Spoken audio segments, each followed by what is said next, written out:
بسم اللہ الرحمن الرحیم۔ حضرت ابو ہریرہ رضی اللہ تعالیٰ عنہ فرماتے ہیں کہ حضور نبی اکرم صلی اللہ علیہ وآلہ وسلم ہر سال ماہ رمضان میں 10 دن اعتکاف فرماتے، اور جس سال آپ کا وصال ہوا اس سال آپ نے 20 دن کا اعتکاف فرمایا۔ حضرت عائشہ صدیقہ رضی اللہ تعالیٰ عنہ فرماتی ہیں کہ جب رمضان المبارک کے آخری دن کا آغاز ہوتا، گویا آخری عشرے شروع ہوتا، تو حضور نبی اکرم صلی اللہ علیہ وسلم اپنا کمر بند کس لیتے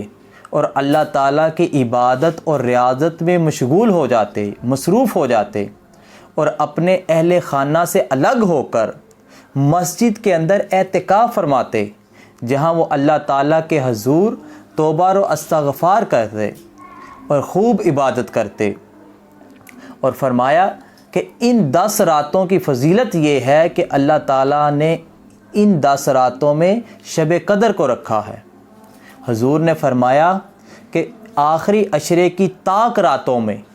شب قدر کو تلاش کیا کرو،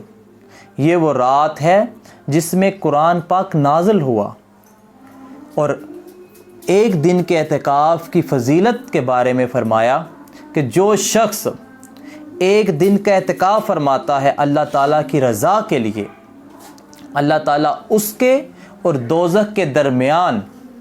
3 خندقوں کا فاصلہ رکھ دیتا ہے، 3 خندقوں کا فاصلہ کر دیتا ہے، اور اس میں سے ہر خندق کا درمیانی فاصلہ اتنا ہے جتنا مشرق سے لے کر مغرب کے درمیان سے بھی زیادہ ہوتا ہے۔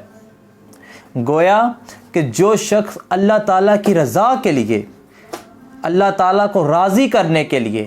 دنیا کے مفاد سے ہٹ کر خاص اللہ تعالیٰ کے لیے ان دنوں میں اعتکاف کرتا ہے، تو اللہ تعالیٰ اس کے اور دوزخ کے درمیان 3 خندقوں کا فاصلہ کر دیتا ہے،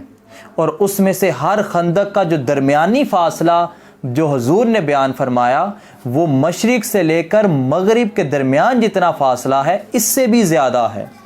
گویا کہ ایک دن کی فضیلت کا عالم یہ ہے، تو 10 دن